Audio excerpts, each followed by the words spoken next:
Hi, in this video I will show you how to design such a part in FreeCAD. If you haven't subscribed to this channel yet, please do, and if you like my tutorials and would like to thank me in some way for my work, you can support this channel. You can find the link in the description of the video. Now let's move on to a new project in the part design workbench. We will start by creating a sketch and create a sketch on the XY plane. Here we will create 4 circles. Select circle drawing and draw the first circle, whose center will be at the origin of the coordinate system, and enter a diameter of 50 mm for the circle. Next, draw a second circle and enter a diameter of 30 mm for this circle. We will draw 2 more circles whose centers will lie on the x-axis. When the x-axis is highlighted, click the left mouse button and enter a diameter of 30 mm for the circle, and then create another circle whose center will coincide with that point. Click in this spot and enter a diameter of 10 mm for the circle. Now select line drawing and draw 2 lines in roughly this way. OK. Click the right mouse button to cancel the line drawing command. Now we will add tangency constraints between the lines and the circles. Select this point, select this circle, and choose the tangency constraint. As for the tangency constraint, we can also use the T key on the keyboard to apply this constraint. So I select this point, select the circle, and press the T key. Next, I select this point, select the circle, and press the T key. We do the same with this point, this circle, and then the T key. Now let's add a distance between the centers of the circles. We select these 2 points and add a dimension. We can activate the dimension with the D key. I press the D key on the keyboard and add this dimension, and here I enter 80 mm. Right-click to cancel the dimension command. Now I'll draw more circles. Select circle drawing and draw a circle roughly here with a diameter of 7 mm. Then draw more circles. You don't need to specify the diameter of these circles. Now right-click to cancel the circle drawing command and select the 4 circles. Then add an equality constraint so that all circles have the same diameter. Now we will add tangency constraints between the small circles and the large circles. Select this circle, and press the T key to add the tangency constraint. Do the same with the other circles. We select the small circle, the large circle, and press the T key, and we do the same on this side.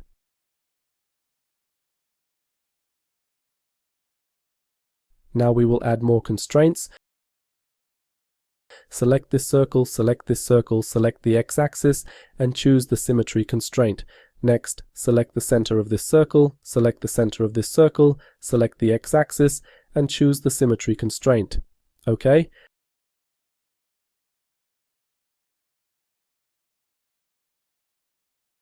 Now let's draw 2 lines. In roughly this way. OK, and here we will also add a tangency constraint. Select the point, select the circle, and press the T key, and we do the same with the other circles.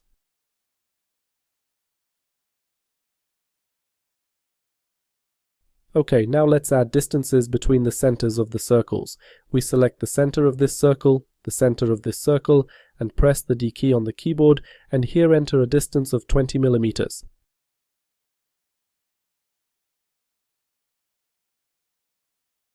Now select the center of this circle, select the center of this circle, and here enter a distance of 15 mm. Right-click to cancel the dimension command. Now we will trim the geometry segments. Select the trim command and trim the segments of the circles here. It trimmed a bit too much, so I press Ctrl-Z to undo that. We'll come back to that shortly.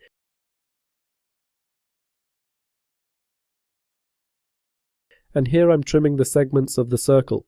Okay, it should trim well here, as the boundary snaps have been activated.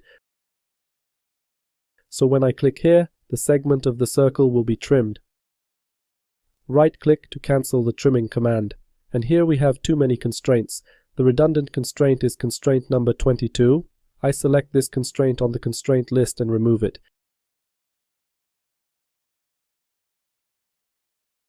And here we have some degrees of freedom. The sketch is not fully constrained, so I'll gently move the geometry to check where constraints are missing.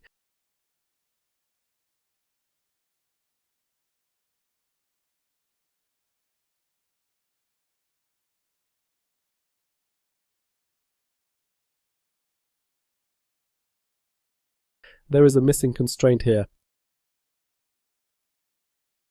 Let's select this point, and add a horizontal vertical constraint. And here we still need one more constraint. Let's add a tangency constraint between this point and this circle. Apparently, when we deleted geometry, that constraint was also removed. Let's trim the segments of these circles again. We select the trim command and trim the segments of the circles. And okay, the sketch is fully constrained. We close the sketch and create a solid based on this sketch. By extruding the sketch, we choose the pad operation and add an extrusion of 50 mm and click OK. Now we will create another sketch. Select Create Sketch and we will create a sketch on the XZ plane. Here, let's switch to the section view so we have a view of the sketch plane and select Polyline Drawing. Let's draw a polyline roughly this way, starting on the x-axis, and create a shape like this.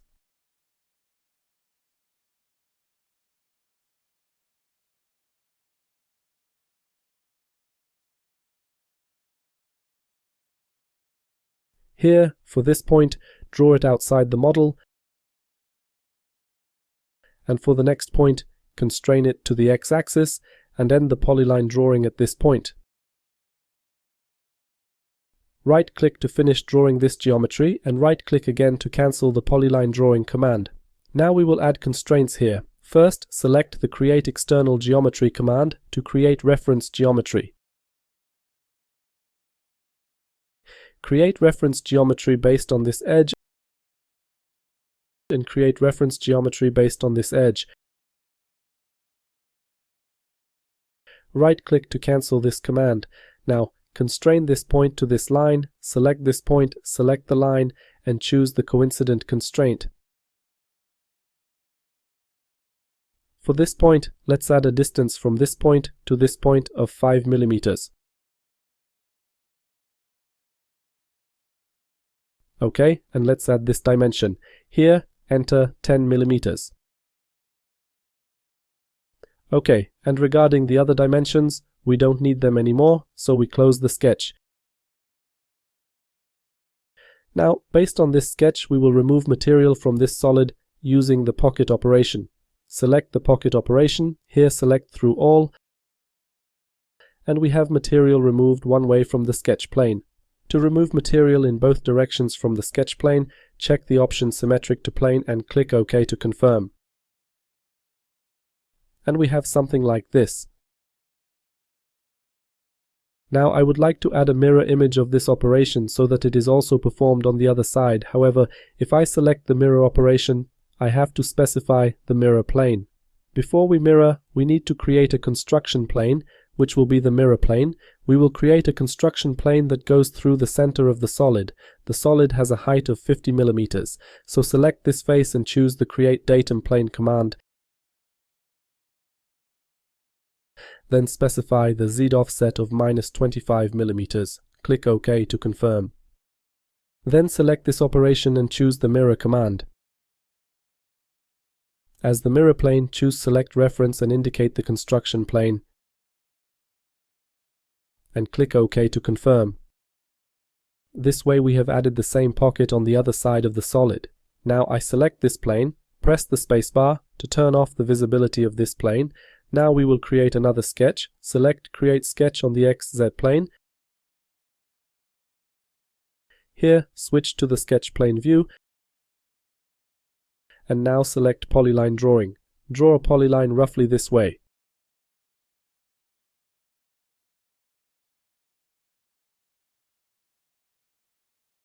OK, right-click to finish drawing the polyline, and right-click again to cancel this command. Now select the Create External Geometry command to create reference geometry based on the edges of this solid. And so, select this line, and select this line. Right-click to cancel this command. And we will draw a construction line here. Draw a line in this way. Right-click to cancel the line drawing command, select the line, and switch this line to construction geometry. So this is the auxiliary geometry of the sketch. And we will place this line symmetrically between these 2 points so that it lies in the middle of this solid. So select these 2 points, select this line, and choose the symmetry constraint. Next, we will add the symmetry constraint between these points relative to this line. That is, select these 2 points, select the line, and choose the symmetry constraint. We'll do the same with these points. Here, we also add the symmetry constraint relative to this line. Now let's add more constraints. Select this point, select this line, and choose the coincident constraint. Then select this point, and choose the horizontal vertical constraint. Now select this line and choose the horizontal vertical constraint. And let's add dimensions here. Select this line, press the D key, and enter 10 mm as the dimension. OK, then select this line and enter 25 mm as the dimension here. Now right-click to cancel this command. Select this point, select this line, and let's add a coincident constraint. Regarding the main geometry of the sketch, this geometry is already fully constrained, and the degrees of freedom come from the fact that the construction geometry is not yet fully constrained, but we can leave it this way. We close the sketch, and now based on this sketch we will remove material from this solid using the pocket operation. Select this operation, and here is the operation type select through all and symmetrically from the plane. Click OK, and this way we have created such a solid. With this example, I wanted to show you some basic operations for creating 3D solids in FreeCAD. I also wanted to show that we can combine various operations on different sketch planes to get a more complex model. We will finish here. Thank you for watching, and please subscribe to this channel.